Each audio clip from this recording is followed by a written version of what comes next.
Hi, this 5-minute solution gonna show you how to get Spotify Premium 1 month free trial.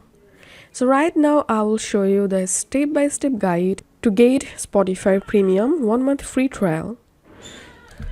So first of all, open your Spotify and log into your Spotify account, and now you have to click on Explore Premium or Upgrade.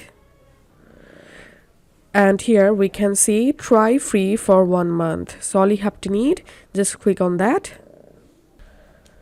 So here you have to purchase these premium individual package, and you have to use your credit or debit or PayPal to complete the purchase.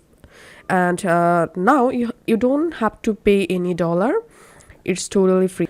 Just select your payment method and enter here your card information, and then scroll down and click on buy now. Once your purchase complete, you will be able to use Spotify Premium free for 1 month.